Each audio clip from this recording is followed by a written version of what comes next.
The lord.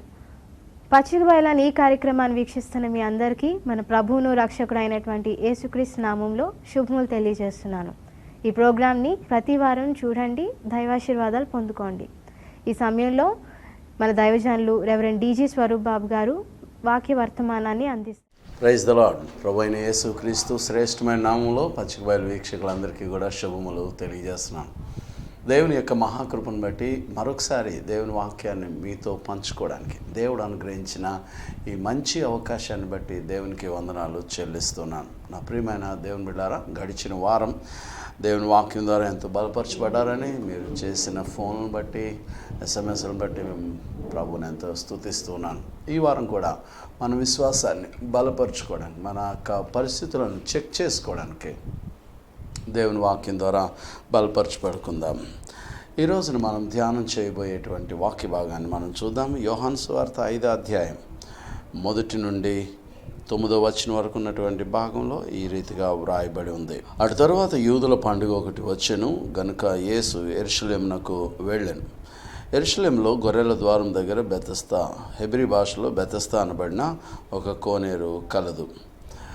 ఆయా సమయములలో దేవదూత కోనేటిలోని దిగి నీళ్లు కదిలించబడట కలదు. నీరు కదిలింపబడిన పిమ్మట మొదట ఎవడు ముందుగా దిగును వాడు ఎట్టి వ్యాధి గలవాడైనను బాగుపడను. గనుక ఆ మండపంలో రోగులు, గుడ్డివారు, కుంటివారు, ఊచకాలు చేతులు గలవారు గుంపులుగా పడి ఉండిరి. అక్కడ 38 ఏండ్ల నుండి వ్యాధి గల ఒక మనుషుడుండెను. యేసు వాడు పడిండుట చూచి వాడు అప్పటికి బహుకాలం నుండి ఆ స్థితిలో ఉన్నాడని ఎరిగి స్వస్థత పొందగోరుచున్నావా అని వారిని అడిగగా, ఆ రోగి, అయ్యా, నీళ్లు కదిలింపబడినప్పుడు నన్ను కోనేటిలోనికి దించుటకు నాకు ఎవరును లేరు గనుక నేను వచ్చినంతలో మరి ఒకడు నాకంటే ముందుగా దిగునని ఆయనకు ఉత్తరం ఇచ్చెను. యేసు, నీవు లేచి నీ పరుపెత్తుకున్నాడు అని వానితో చెప్పగా వెంటనే వాడు స్వస్థత నుండి తన పరుపెత్తుకొని నడిచెను. చిన్న ప్రార్థన చేసుకుందాం.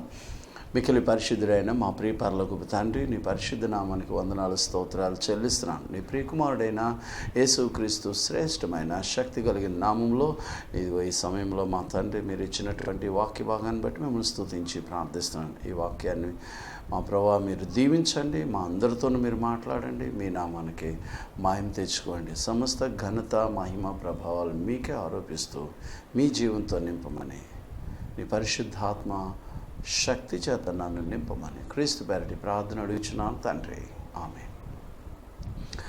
ప్రభునందు ప్రియ దేవుని బిడ్డారా, ప్రభు అయిన యేసుక్రీస్తు నామంలో మరొకసారి మీ అందరికీ వందనాలు తెలియజేస్తున్నాను. ఈ సమయంలో దేవుని వాక్యాన్ని ధ్యానం చేద్దాం. ఈ చదవబడినటువంటి యోహాను సువార్తలో 5వ అధ్యాయంలో అనేక సార్లు మనం ఈ వాక్యాన్ని వినుంటాము. కొన్ని విషయాలు మనము అందులో నుంచి ధ్యానం చేయడానికి ప్రయత్నం చేద్దాం. ఇక్కడ యేసుక్రీస్తు ప్రభు యెరూషలేములోకి వెళ్ళినప్పుడు యూదుల పండుగ ఒకటి వచ్చింది. ఆ పండుగ సమయంలో యేసు ప్రభు యెరూషలేముకి వెళ్ళడం జరిగింది. అయితే అక్కడ గొర్రెల ద్వారం దగ్గర, దేవాలయంలోనికి వెళ్ళేటువంటి మార్గాల్లో గొర్రెల ద్వారం దగ్గర బెతస్దా అనబడిన ఒక కోనేరు ఉంది. బెతస్దా అనగా దయగల ఇల్లు అని దాని అర్థం. ఈ బెతస్దా కోనేటి దగ్గర అక్కడ గుడ్డివారు, కుంటివారు, ఊచకాలు చేతులు గలవారు అక్కడ పడి ఉన్నారు. ఎందుకని అని అంటే, ఆయా సమయాల్లో పరలోకం నుంచి దేవుని దూత ఒకటి ఆ నీళ్ళ దగ్గరికి వచ్చి ఆ నీళ్లను కదిలిస్తుంది, తాకుతూ ఉంది. తాకగానే దానికి ఒక ప్రత్యేకమైన శక్తి ఒకటి కలుగుతుంది. ఎప్పుడైతే దానికి స్వస్థత శక్తి వస్తుందో చాలామంది ఈ విషయాన్ని గ్రహించిన వారై ఆ స్థలానికి తమ రోగాలను బాగు చేసుకోవడానికి, స్వస్థపరచుకోవడానికి, పొందుకోవడానికి ఆ స్థలానికి వస్తూ ఉన్నారు. కాబట్టి గుడ్డివారు, కుంటివారు, ఊచకాలు చేతులు గలవారు, రోగులు అనేక మంది ఆ 5 మండపాల దగ్గర కూర్చుని దేవుని దూత కొరకు కనిపెడుతూ ఉన్నారు. అయితే 38 సంవత్సరాల వ్యాధి కలిగినటువంటి వ్యక్తి అక్కడ పడి ఉన్నాడు. దేవుని బిడ్డలారా, మానవ జీవితాల్లో 2 ప్రాముఖ్యమైనటువంటి అంశాలు ఉన్నాయి. ఒకటి శరీరము, రెండవది ఆత్మ. శరీరము భౌతిక ప్రాణి, దానికి భౌతిక మరణము వాటిల్లినప్పుడు ఇంకది లేకుండా పోతుంది. ఆత్మ శాశ్వత జీవి, అది శాశ్వత కాలం ఉండేటువంటిది. మరొక విషయాన్ని కూడా మనం గమనించినట్లయితే నిత్యత్వాలు రెండు ఉన్నాయి. ఒకటి స్వర్గము, రెండవది నరకము. అయితే మనిషి యొక్క జీవితము నిత్యత్వానికి వెళ్ళాలి లేదా నిత్య నరకానికి వెళ్ళాలి అనేటువంటిది ఆ వ్యక్తి జీవించే జీవిత విధానం మీద ఆధారపడి ఉంటుంది. ఎప్పుడైతే దేవుని బిడ్డలారా మన జీవిత విధానము దేవునికి ఇష్టమైనటువంటి రీతిలో ఉంటుందో, దేవుని చేత మనము రక్షించబడతామో, ఆయనకి ఇష్టమైన ప్రియబిడ్డలుగా మనము జీవిస్తామో, దేవుని యొక్క ప్రాధాన్యత, ఆయన నాయకత్వము ఏ జీవితాల మీద అయితే ఉంటుందో, దేవుని యొక్క రాజరికము ఏ బిడ్డల మీద ఏ జీవితాల మీద అయితే ఉంటుందో వారు నిత్యత్వానికి వారసులు అవుతారు. అక్కడ ఉన్నటువంటి పరిస్థితిని గమనించినట్లయితే దేవదూత ఆయా సమయాలకు వస్తూ ఉంది, కోనేటిలో ఉన్నటువంటి నీళ్లను కదిలిస్తూ ఉంది. ఆ నీళ్లను ఎప్పుడైతే కదిలించిందో దానికి స్వస్థత శక్తి వస్తూ ఉంది. ఆ శక్తి రాగానే ఎవరైతే ముందుగా దిగుతారో వారు ఎట్టి వ్యాధి గల వాళ్ళైనను స్వస్థత పడతారు అనేటువంటి విషయం అక్కడ బైబిల్లో వ్రాయబడి ఉంది. అంటే దేవదూత ఆయా సమయాల్లో వస్తుంది. బహుశా అనుకుందాం వారానికి ఒకసారి వస్తుందో, నెలకు ఒకసారి వస్తుందో, లేకపోతే 6 నెలలకు ఒకసారి వస్తుందో, సంవత్సరానికి ఒకసారి వస్తుందో తెలియదు. కానీ ఆయా సమయాలకి దేవుని దూత అక్కడికి వస్తుంది, నీళ్లను కదిలిస్తుంది. అలా కదిలించబడగానే దానికి ఒక స్వస్థత శక్తి వస్తుంది. అంటే ఎప్పుడైతే అలా శక్తి రాగానే ఎవరు ముందుగా దిగుతున్నారో వారు ఎట్టి వ్యాధి గలవారైనా బాగుపడుతున్నారు అని అంటే ఒక వ్యక్తికే ఛాన్స్ ఉంది అక్కడ, ఇంకొక వ్యక్తికి మరొక ఛాన్సు లేదు అక్కడ. అయితే దేవుని బిడ్డలారా జాగ్రత్తగా మనం గమనించినట్లయితే మన జీవితాలను కూడా ఆలోచన చేసుకుందాం. చాలామంది ఇలాంటి స్వస్థతల కొరకు ఆశపడుతూ ఉంటుంటాం, ఇలాంటి స్వస్థతల గురించే మనం ఆలోచన చేస్తుంటాం. ఇప్పుడు ఎంత బాధాకరమైన విషయం అంటే ఆ బెతస్దా కోనేటి దగ్గర గుంపులు గుంపులుగా ఎలాగైతే పడి ఉన్నారో అలాగున ఈ రోజున స్వస్థత కార్యక్రమాలు అనేసరికి జనాలు గుంపులు గుంపులుగా వాటి మీద శక్తిని చూపిస్తున్నారు. కానీ వాస్తవమైనటువంటి దేవుని మీద కానీ ఆయన వాక్యం మీద కానీ వాస్తవికత మనం కలిగి ఉండలేకపోతున్నాము. అది చాలా విచారకరం. చాలామందికి ఈ రోజున స్వస్థత స్వస్థత స్వస్థత. ఈ రోజున సంవత్సరానికి ఒకసారి మీటింగ్స్ పెడతా ఉంటున్నారు చాలా చోట్ల. ఈ స్వస్థతలను గురించే చాలామంది వెళుతున్నారు. కానీ మరలా ఎప్పుడు వస్తారా అని చూడవలసిన పరిస్థితులు వస్తున్నాయి. కానీ బైబిల్లో నుంచి మనం జాగ్రత్తగా గమనించినట్లయితే ఈ వాక్య భాగాన్ని జాగ్రత్తగా ఆలోచన చేద్దాం. దేవుని బిడ్డలారా, ఒక వ్యక్తి యొక్క శారీరక జీవితము ఎంత ప్రాముఖ్యమో అంతకన్నా అధికమైన ప్రాముఖ్యము ఆత్మీయమైనటువంటి జీవితం. కాబట్టి యేసు ఆ స్థలానికి, ఈ భూలోకానికి రావడానికి కారణం ఏంటి అని అంటే దేవుని యొక్క ఉద్దేశం ఏంటంటే లోకమును ఎంతో ప్రేమించి తన కుమారుడైన యేసుక్రీస్తుని లోకానికి పంపించినాడు. అంటే దేవుడు ఈ లోకాన్ని ప్రేమిస్తున్నాడు. గురుజాడ అప్పారావు అంటాడు, దేశం అంటే మట్టి కాదో, ఈ దేశం అంటే మనుషులో అన్నాడు. ఈ లోకాన్ని దేవుడు ఎంతగానో ప్రేమించినాడు. ఈ ప్రేమించింది ప్రేమ ఎలా వెల్లడి చేసినాడు అని అంటే లవ్ ఇన్ యాక్షన్. ప్రేమ కార్యరూపాన్ని ధరించినాడు. ప్రేమ కార్యరూపం ధరించడం ద్వారా దేవుడు తన కుమారుడైన యేసుక్రీస్తుని ఈ లోకంలోనికి పంపించినాడు. ఆయన వచ్చి చేసేటువంటి పని ఏంటి అని అంటే మనం చూస్తాము. లూకాసు వార్తలో మనం చూసినట్లయితే 19వ అధ్యాయంలో నశించిన దాన్ని వెతికి రక్షించడానికి మనుష్య కుమారుడు లోకంలోనికి వచ్చాను. దేవుని బిడ్డారా, అంటే దేవదూత ఆయా సమయాలకు వస్తుంది, ఒకరిని మాత్రమే స్వస్థపరుస్తుంది. కానీ యేసు ఆ స్థలానికి వచ్చి ఉన్నాడు. యేసు ఆ స్థలానికి వచ్చినప్పుడు దేవుని బిడ్డారా ఏం జరిగింది? వానితో మాట్లాడుతున్నాడు. యేసు ఎవరిని ఎలాంటి వారిని గమనిస్తూ ఉంటుంటాడో ఒకసారి గమనించినట్లు వాడు బహుకాలం నుండి ఆ స్థితిలో ఉన్నాడని ఎరిగి. నీ జీవితంలో కూడా చాలా కాలం నుంచి చాలా సమస్యలు నీలో ఉండొచ్చు, చాలా కఠినమైన కష్టమైన పరిస్థితులు నీలో ఉండొచ్చు. ఈ పరిస్థితులకు అనేక సార్లు నువ్వు ఏడవచ్చు. దేవుని బిడ్డలారా, అనేక సార్లు నీవు బాధను అనుభవించవచ్చు. కానీ దేవుని బిడ్డలారా, ఎవ్వరు నీ యొక్క కన్నీటిని చూడరు, ఎవ్వరు నీ బాధను పట్టించుకోరు. ఇక్కడ జాగ్రత్త గమనించినట్లయితే దేవుని బిడ్డలారా, దేవదూత వచ్చినప్పుడు అనేక మంది ఆతృత పడుతున్నారు, ఒకరినొకరు తోసుకుంటున్నారు. వారు ఒకరి మీద ఒకరు పడి మొదట దిగాలని అనుకుంటున్నాడు, ఒక్కడే విన్నర్ అవుతున్నాడు. మిగతా వాళ్ళందరూ ఈ పోటాపోటీల్లో అనేక మంది శరీర సంబంధమైన బాధలే కాకుండా ఈ తోపుళ్ళాటలో ఈ ఒకరినొకరు నెట్టుకోవడంలో ఇంకా కొంచెం ఎక్కువ అవుతూనే ఉంటుంటాయి. ఇక్కడ గమనించినట్లయితే యేసు ఆ వ్యక్తి దగ్గరికి వచ్చి అంటున్నాడు, ఏమని అంటున్నాడు? స్వస్థపడగోరుచున్నావా అని అడుగుతున్నాడు. దేవుని బిడ్డలారా, జాగ్రత్త గమనించండి. ఒక విషయాన్ని మనం అర్థం చేసుకోవచ్చు. అక్కడ ఉన్నది బెతస్దా కోనేరు. దేవదూత అక్కడికి వస్తుంది, నీళ్లకు ప్రత్యేకమైన స్వస్థత శక్తి కలుగుతుంది. ఇలాంటి పరిస్థితుల్లో అనేక మంది గుడ్డివారు, కుంటివారు, ఊచకాలు చేతులు గలవారు, రోగులైనటువంటి వారు అక్కడ కూర్చుని ఉన్నది ఎందుకు? స్వస్థత పడ్డానికే కదా. అలాంటప్పుడు యేసు స్వస్థపడగోరుచున్నావా అని అడగడంలో గల ఉద్దేశం ఏంటి? ఎవరైనా సరే అక్కడికి వచ్చినప్పుడు ఈ పాపం ఈ వ్యక్తి చాలా బాధలో ఉన్నాడని చెప్పేసి అని జేబులోంచి కొంచెం తీసి అక్కడ వేస్తే, ఇది అలాగను ఒకరిని చూసి ఒకరు వేస్తూ ఉంటుంటే ఇక్కడ ఏమవుతుంటుంది అని అంటే, దేవుని బిడ్డలారా, సాయంత్రం అయ్యేసరికి చాలా డబ్బులు వస్తూ ఉంటుంటాయి. ఈ రోజున దేవుని బిడ్డలారా, ఈ ప్రపంచంలో మిక్కిలి కోటీశ్వరులు అయినటువంటి బెగ్గర్స్ కూడా ఉన్నారు తెలుసా. అడుక్కునేటువంటి వారిలో చాలా కోటీశ్వర్లు అయినటువంటి వారు, వాళ్ళ బ్యాంక్ బ్యాలెన్స్లు చాలా ఉన్నాయి. దేవుని బిడ్డలారా, ముంబై నగరంలో ఆయా ప్రాంతాల్లో చూసినట్లయితే కోటీశ్వర్లకు అపార్ట్మెంట్స్ ఉన్నాయి, ఫ్లాట్లు ఉన్నాయి, వారి బ్యాంక్ అకౌంట్స్ చాలా ఇదిగా ఉన్నాయి. ఆ మధ్య ఎప్పుడో కానీ నాకు అలాంటి ఇన్ఫర్మేషన్ ఒకటి వచ్చింది. దేవుని బిడ్డలారా, గమనించండి. కష్టపడకుండా, చెమటూర్చకుండా ఒక చిన్న నీడను ఒకటి ఏర్పాటు చేసుకుంటున్నారు. అలా కూర్చుని వాళ్ళు దానికి డబ్బు సంపాదన కొరకై వాళ్ళు ప్రయత్నం చేస్తుంటే దేవదూతతో పని లేదు.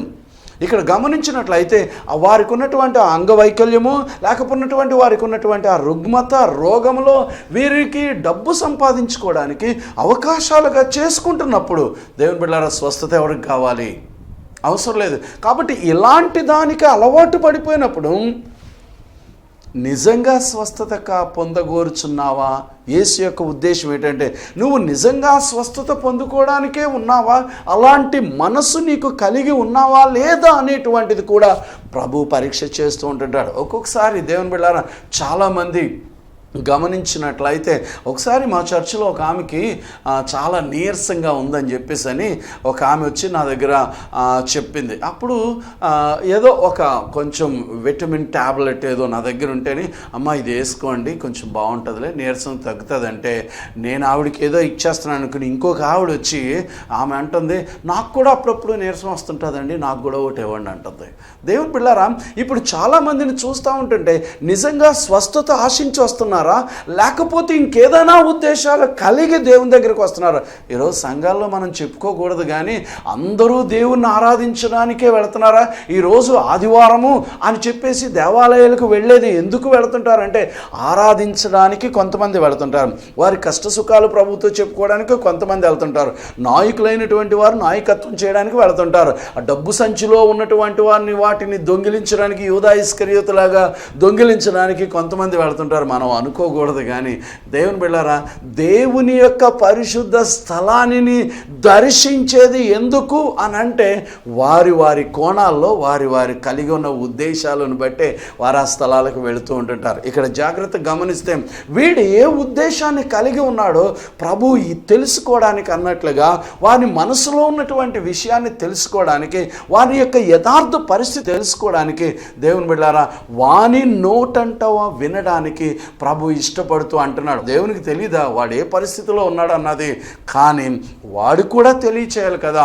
అప్పుడు అడుగుతున్నాడు, స్వస్థపడగోరుచున్నావా అని ప్రశ్నించినప్పుడు ప్రభుతోటి వాడు అంటున్నాడు, అయ్యా నన్ను కోనేటిలోనికి దింపడానికి దేవదూత నీళ్లు కదిలించినప్పుడు నన్ను కోనేటిలోనికి దింపడానికి నాకు ఎవ్వరు లేరయ్యా, కాబట్టి నేను వచ్చినంతలో మరి ఒక్కడు నాకంటే ముందుగా దిగుతున్నాడని ఉత్తరం ఇచ్చినప్పుడు దేవుని బిడ్డలారా వాని వాస్తవాన్ని ప్రభు ముందుంచినాడు, వాని యథార్థ బాధను ప్రభు ముందుంచినాడు, వానికి కలిగి ఉన్నటువంటి కష్టాన్ని ఏమాత్రం మిక్సింగ్ చేయకుండా ఉన్నది ఉన్నట్టుగా తను పడుతున్నటువంటి శ్రమను చెప్తున్నాడు. దేవుని బిడ్డలారా 38 సంవత్సరాల నుంచి వాడి జీవితంలో ఓడిపోతూనే వస్తున్నాడు. 38 సంవత్సరాల నుంచి ఓడిపోతున్న ప్రతిసారి కూడా దేవుని బిడ్డలారా వాడు ఎంతో ఏడుస్తున్నాడు.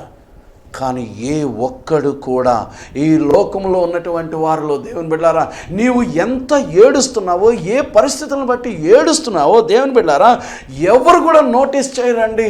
నీ భర్త ఎప్పుడైనా కన్నీరు గార్చి వేదన చెందుతూ ఉంటుంటే ఎందుకు వేదన చెందుతున్నావు, కన్నీరు గారుస్తున్నావు, బాధపడుతున్నావు అని ఎప్పుడైనా భార్యగా మీరు మీ భర్తను అడిగారా? మీ పిల్లలుగా మీ తల్లిదండ్రులను ఎప్పుడైనా ఎందుకు మీరు కన్నీరు గారుస్తున్నారని పిల్లలు అమ్మ నాన్నల్ని ఎప్పుడన్నా అడిగారా? దేవుని బిడ్డలారా ఎవ్వరు కూడా పట్టించుకోని విషయం ఏంటి అని అంటే నీవు కన్నీరు గారిస్తే నిన్ను పట్టించుకునే వాళ్ళు ఈ లోకంలో లేవు. వాడు అనేక ప్రయత్నాలు చేసినాడు, కానీ ఏ ఒక్క ప్రయత్నంలోనూ వాడు విజయం సాధించలేదు కనుక దేవుని బిడ్డలారా వాడు అనేక మార్లు కన్నీరు కార్చినాడు. But no one notice his tears. గుర్తించేవాళ్ళు ఈ లోకంలో లేరు. దేవుని బిడ్డలారా ఆలోచన చేయండి. అనేక సార్లు అతడు ఓడిపోయానని ప్రభువుతో చెప్పుకుంటున్నాడు. రెండవదిగా మనం చూసినట్లయితే అనేక సార్లు నేను వచ్చినంతలో నన్ను తోసేసి, నన్ను ఇలా చేసి అలా చేసి. దేవుని బిడ్డలారా వ్యాధికి ఉన్నటువంటి లక్షణము రోజు రోజుకి తగ్గదు, రోజు రోజుకి పెరుగుతూ ఉంటుంటుంది. ఇలా పెరుగుతున్నప్పుడు దానివల్ల విసుగుదల వస్తుంటుంది, చిరాకు వస్తుంటుంది, సహనం చచ్చిపోతూ ఉంటుంటుంది, పెయిన్స్, బాడీ పెయిన్స్ ఎక్కువైపోతూ ఉంటుంటాయి, లోపల ఉన్నటువంటి అవయవాలన్నీ కూడా నిర్జీవం అయిపోతూ ఉన్నప్పుడు మనిషిలో ఉండేటువంటి ఈ యొక్క శక్తి అంతా తగ్గిపోతూ ఉంటుంటాం. అయినా స్వస్థపడాలన్న ఆశతోటి ప్రతిసారి కళ్ళు కాయలు కాసేలాగా ఎదురు చూస్తున్నాడు. దేవదూత రాక కొరకు ఎదురు చూస్తున్నాడు. చూసి అతడు అక్కడికి వెళ్ళడానికి ప్రయత్నం చేస్తున్నాడు. కానీ దేవుని బిడ్డలారా అతడు ఎన్నిసార్లు వెళ్ళినా జయం అతనికి కలగలేదు, స్వస్థత పడే అవకాశం అతనికి దొరకలేదు. కానీ తిరిగి వచ్చి మరలా అతని ప్లేస్లో అతను కూర్చున్నప్పుడు చాలా విచారిస్తున్నాడు. నేనేం పాపం చేశాను, ఎందుకు నేను ఇంత బాధ అనుభవిస్తుంది, నాకే ఎందుకు కలుగుతుంది ఇంత బాధ? 35 సంవత్సరాల నుంచి, 36 సంవత్సరాల నుంచి, 37 సంవత్సరాల నుంచి, ఆఖరికి ఇన్ని సంవత్సరాల నుంచి నేను ఇక్కడ పడి ఉన్నానే, నాకేంటి బాధలు? రోజు రోజుకి నా కాళ్ళు బాధలు ఎక్కువైపోతున్నాయి, నా శరీరంలో బాధలు ఎక్కువైపోతున్నాయి, నా ఒంట్లో బాధలు ఎక్కువైపోతున్నాయి, నా బుర్ర పిచ్చెక్కిపోతూ ఉంది, నేను వేదన చెందుతున్నాను, నాకెందుకు ఇన్ని బాధలని అతను వేదన చెందుతూ కుమిలిపోతున్నాడు, కృషించిపోతున్నాడు, కృంగిపోతున్నాడు. మీకు తెలుసు కదా దేవుని బిడ్డలారా, చాలామందికి తెలుసు ఎవరికైనా బీపీ షుగర్లు వస్తున్నాయి అని అంటే దానికి కారణం డాక్టర్ అడిగేటువంటి మాట ఏంటి అని అంటే ఎక్కువగా దేని గురించి అన్నా బాధపడుతున్నారా అమ్మా, బాధపడుతున్నారా అయ్యా అని అడుగుతారు. బీపీ రావడానికి కారణం, షుగర్ పెరిగిపోవడానికి కారణము ఇలాంటివి. దేవుని బిడ్డలారా తీవ్రమైనటువంటి వేదనలు, ఒత్తిడులు ఎక్కువైపోయినప్పుడు దేవుని బిడ్డలారా వాటి వలన కలిగే నిర్జీవము, నిస్సత్వ, ఇలాంటి పరిస్థితులన్నీ కూడా ఆ బలహీనత ఉన్నటువంటి వాళ్ళకి తెలుస్తుంది. అయితే దేవుని బిడ్డలారా ఇక్కడ ఉన్నటువంటి వాడికి అతను పడుతున్నటువంటి వేదనలు దేవుని బిడ్డలారా no one notice his sadness. ఎవరు గుర్తించలేదండి. ఎవరికి కావాలండి? నువ్వేవైపోతే ఎవరికి కావాలి? నువ్వు ఉంటే ఏటి, నువ్వు లేకపోతే ఏటి, నీ వలన కలిగిన ప్రయోజనం పొందేసుకుంటే చాలు, ఇంకా వేస్ట్ అన్నమాట. దేవుని బిడ్డలారా మనం ఎప్పుడైనా గమనించండి, భోజనాలకి ఎక్కడైనా కూర్చున్నప్పుడు మనకి టేబుల్ మీద భోజనాలు పెడుతున్నప్పుడు ఎక్కడైనా సరే ఆ ప్లేట్లు పెడతా ఉంటుంటారు, ఆ విస్తరలో ఆకులు పెడతా ఉంటుంటారు చూడండి. అప్పుడు చాలా జాగ్రత్తగా గాలి వేసేస్తుంటే పట్టుకుని జాగ్రత్తగా కూర్చుంటాం. భోజనం చేసేంత వరకు దానికి ఎంత విలువిస్తామో భోజనం చేసిన తర్వాత చుట్టబెట్టి అవతల పారేస్తాం చూసారా? అలాగన నీ వల్ల దమ్మిడి ఉపయోగం లేనప్పుడు నిన్ను పట్టించుకునే వాళ్ళు ఎవరున్నారు? నీతో మాట్లాడే వాళ్ళు ఎవరైనా? నువ్వు ఏడిస్తే ఏటి, నువ్వు బాధపడితే ఏటి, నువ్వు కొడుకువైనా, కూతురువైనా, అమ్మైనా, నానైనా, అత్తైనా, మామైనా, తోబుట్టువులు ఎవరైనా సరే నువ్వు వేదన చెందుతుంటే నీ ఎవరికి ఏం కావాలి? దేవుని బిడ్డారా, హాయ్ అంటే హాయ్ అనుకునేటువంటి సమాజం అయిపోయింది ఈ రోజు. నీ పరిస్థితులన్నీ కూడా వీడి జీవితాలు కూడా అలాగనే దేవుని బిడ్డలారా 38 సంవత్సరాల నుంచి అతడు వేదన చెందుతున్నాడు, ఏడుస్తున్నాడు. అనేక సార్లు తన బాధను బట్టి ఎంతో బాధపడ్డాడు. దేవుని బిడ్డలారా, అంత మాత్రమే కాక అనేక సార్లు కదలడం వల్ల, చేయడం వల్ల బాడీ పెయిన్స్ ఎక్కువ వస్తుంటాయి కదా. ఒళ్ళు నొప్పులు ఉన్నాయా, డాక్టర్ జ్వరం వచ్చినప్పుడే అడుగుతుంటారు, ఒళ్ళు నొప్పులు ఉన్నాయా, ఒళ్ళు నొప్పులు, జ్వరము, దగ్గు, రొంప, జ్వరము ఇవన్నీ ఉన్నాయండి అని అంటే, దేవుని బిడ్డలారా ఆ పెయిన్స్ ఎలాగుంటాయి. ఈ రోజున మోకాళ్ళ నొప్పులు ఉన్నాయి, చాలామందికి కూర్చుంటే లేవలేకపోతున్నారు. ఈ పెయిన్స్ అన్నీ కూడా ఎంత బాధ అండి. శరీరానికి ఉన్నటువంటి నొప్పులు, మనసుకు ఉన్నటువంటి బాధ, ఇవన్నీ కలిసి అతనిలో కాపురం చేస్తున్నాయి. కానీ ఎవ్వరు కూడా అతని నొప్పులను కూడా పట్టించుకోలేదు. ఈ ప్రభు యొక్క కాన్సెప్ట్ని మనం అర్థం చేసుకుంటే, ఇక్కడ దేవదూత ఆయా సమయాలకు వస్తుంది. ఆయా సమయాలకు వచ్చిన దేవదూత ఒక్కరిని మాత్రమే స్వస్థపరుస్తుంది. కానీ దయగలిగిన యేసయ్య, బెతస్తా అనగానే దయగల ఇల్లు, దయగల ఇల్లు. ఈ దయగలిగిన మనసు ఉన్న దేవాది దేవుడు, రక్షకుడు, ఆయన ఆ కోనేటి దగ్గరికి వానిని వెతుక్కుంటూ వచ్చాడు. కష్టంలో ఉన్న వానిని వెతుక్కుంటూ వచ్చాడు. బాధలో ఉన్నటువంటి వాణిని వెతుక్కుంటూ వచ్చాడు. అనేక సార్లు ఏడ్చినటువంటి ఆ వ్యక్తిని వెతుక్కుంటూ వచ్చినాడు. అనేక సార్లు తన విచారముల చేత కృంగిపోతున్నటువంటి వ్యక్తిని వెతుక్కుంటూ వచ్చినాడు. దేవుని బిడ్డలారా గమనించండి, వాక్యాన్ని వెంటనే వాడెంతో దేవుని దృష్టిలో ఈ రోజున టీవీ ముందు కూర్చుని వాక్యం వింటున్నా మీరు, మనము కూడా దేవుని దృష్టికి అంతే అలాంటి వారమే. ఎందుకనంటే వానిని ఎంతగా దేవుడు ప్రేమిస్తున్నాడు, ఈ రోజున టీవీ చూస్తున్నటువంటి నిన్ను, నన్ను, మనల్ని కూడా అంతగానే ప్రేమిస్తున్నాడు. ఎందుకనంటే వానికి వచ్చిన కన్నీళ్లు మనకి వస్తున్నాయి. ఆయా సమయాల్లో వాడు పడుతున్నటువంటి వేదనలు మనం పడుతున్నాము, వాడు అనుభవిస్తున్నటువంటి నొప్పులు మనం కూడా అనుభవిస్తూ ఉన్నాము. అది కడుపులో కన్న బిడ్డల వలనైనా బాధలు అనుభవిస్తున్నాము, నొప్పులు మరొకసారి పురిటి నొప్పులు అనుభవిస్తున్నాం, కట్టుకున్న భర్త వల్ల, భార్య వల్ల అనుభవించవలసిన నొప్పులను కూడా అనుభవిస్తున్నాం. అయితే యేసు ఆ స్థలానికి వచ్చి ఏమని అంటున్నాడు తెలుసా? అతని పరిస్థితిని అడిగి తెలుసుకున్నాడు. అతడు చెప్పినది ఏంటి అని అంటే యథార్థం చెప్పాడు. వాడు అనుభవిస్తున్నది ఉన్నది ఉన్నట్టుగా కల్పితాలు లేకుండా ప్రభు దగ్గర చెప్పినాడు, యథార్థంగా చెప్పినాడు. వెంటనే యేసు అన్నాడు, నీవు లేచి నీ పరుపెత్తుకుని నడువు అని అన్నాడు. దేవుని బిడ్డలారా, ఎవరు గుర్తించని కన్నీళ్ళు ఆయన గుర్తించాడు. ఎవరు గుర్తించని వేదనను ఆయన గుర్తించాడు. ఎవరు తీసివేయలేనటువంటి నొప్పులను, బాధల నుంచి ఆయన గుర్తించి, అతన్ని గుర్తించి, దేవుని బిడ్డలారా యేసు అంటున్నాడు అతనిని, నీవు లేచి నీ పరుపెత్తుకొని నడు. మరి వీళ్ళందరూ యేసుకిని, సమాజానికి ఉన్నటువంటి ప్రత్యేకత ఏంటి అని అంటే, ప్రజలు ఏమి గుర్తించలేదా అంటే గుర్తిస్తారు. ప్రజలు నిన్ను గుర్తిస్తారు. ఏంటి గుర్తిస్తారు అని అంటే, నువ్వు పడుతున్న బాధ గుర్తించరు, నువ్వు పడుతున్న వేదన గుర్తించరు, నొప్పులు గుర్తించరు, నువ్వు కారుస్తున్న కన్నీరు గుర్తించరు, కానీ నీలో లోపాలను మాత్రం గుర్తిస్తారండి. కానీ ప్రభువుకున్న ప్రత్యేకత ఏంటో తెలుసా? నీ లోపాలను గుర్తించేవాడు కాదు ఆయన, నీ బాధలను గుర్తించి నీకు నెమ్మదినిచ్చేటువంటి వాడు. నీ వేదన, నీ కన్నీటిని తుడిచేసి, నీ వేదన తీసివేసి, నీ నొప్పులన్నీ తీసివేసి, నీ నోటి నిండా నవ్వుంచడానికి ఆశపడేటువంటి రక్షకుడైన యేసుక్రీస్తు వాని దగ్గరకు వచ్చినట్లుగా ఈ రోజున టీవీ ముందు కూర్చుని వాక్యం వింటున్నటువంటి నిన్ను కూడా దర్శించడం ఆయనకి ఇష్టం. బైబిల్ ఏమంటుందో తెలుసా? ఇదిగో నేను తలుపు నొద్ద నుండి తట్టుచున్నాను, ఎవడైనా నా స్వరం విని తలుపు తీసిన ఎడల నేను తలుపు దగ్గరే ఉన్నాను, తలుపు తీస్తే నేను వస్తాను, వచ్చి ఏం చేస్తాను? దేవుని బిడ్డలారా, వారు పడుతున్నటువంటి శ్రమలు, సమస్యలు అన్నిటి నుంచి విడుదల కలిగిస్తాడు. ఏ తలుపు దగ్గర ఉన్నాడు? హృదయం అనే తలుపు దగ్గర ఆయన ఉన్నాడు. దేవుని బిడ్డలారా, నీ హృదయాన్ని తెరిచి, యేసయ్యా నాకు సహాయం చేయండి, యేసయ్యా నా వేదన తీసివేయండి, యేసయ్యా నా కన్నీటిని ఆపండి నాయన, యేసయ్యా నాకున్నటువంటి బాధలు, నొప్పులు, ఈ సమస్యలు అన్నిటి నుంచి నాకు విడుదల దయచేయండి నాయన అని నువ్వు ఆయనను ఇష్టపూర్వకంగా మనస్పూర్వకంగా నీవు ఆయనను ఆహ్వానించినట్లయితే దేవుని బిడ్డలారా, అనేక మంది దగ్గరకు ఆయన దేవదూత నీళ్లు కదిలిస్తే ఒకరు మాత్రమే రక్షించబడుతుంది. యేసులోనికి ఎట్ ఏ టైము ఈ టీవీ చూస్తున్నప్పుడు ఈ క్షణంలోనే ఈ ఆంధ్ర రాష్ట్రంలోనే ఈ ఛానల్ ఎంత దూరం వెళ్తుందో, ఎంతమంది చూస్తున్నారో వాళ్ళందరిలో ఎట్టి వ్యాధి గలవారైనా, ఎట్టి బాధ గలవారైనా సరే, యేసయ్య నన్ను రక్షించిన ఆయన అని ఈ క్షణంలో నువ్వు అడిగితే గనుక ఇప్పుడే నీకు స్వస్థత కలిగిస్తున్నాడు దేవుడు. ఎక్కడ మీరు బాధ ఉందో అక్కడ మీ చేతులు ఉంచుకోండి. ఎక్కడ అనారోగ్యం ఉందో ఆ పరిస్థితుల్లో మీ చేతులు ఉంచండి. నీకు పైకి చెప్పుకోలేనిది ఏదైనా ఉందా, నీ మనసులో తలంచండి.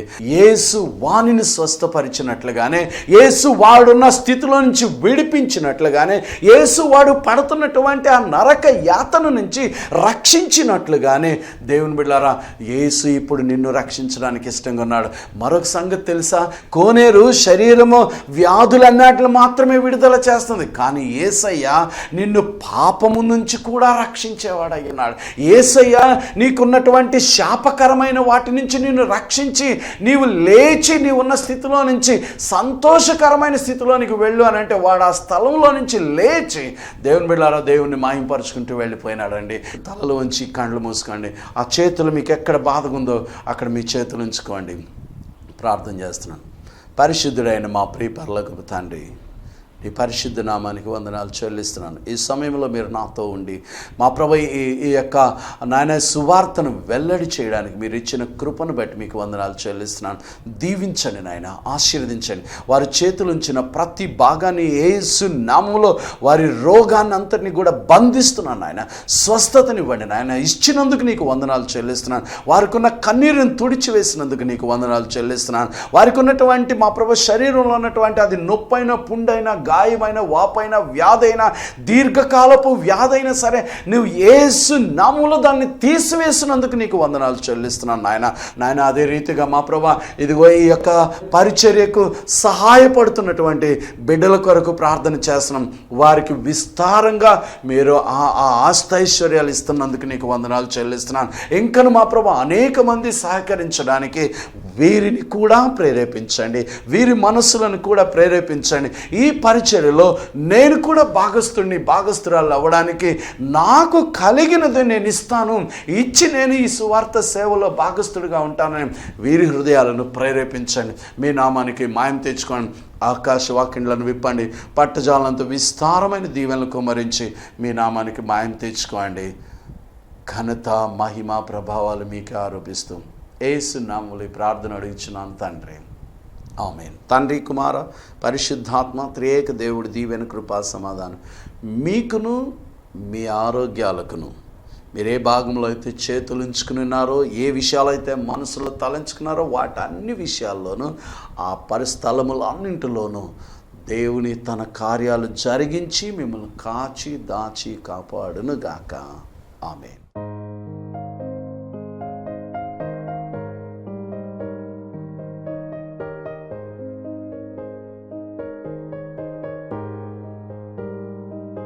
మా చిరునామా రెవరెండ్ డిజి స్వరూప్ బాబు, పచ్చికబయలు, ఎమాన్యుయల్ బ్యాప్టిస్ట్ ఆలయము, ఆర్టీసీ బస్ స్టాండ్ వెనుక 2-3-55 పిఠాపురం 533450. మీ ప్రార్థన అవసరాలు మాకు తెలియచేయండి. Phone number 9848591119. మా email ID reverend swarup babu@gmail.com.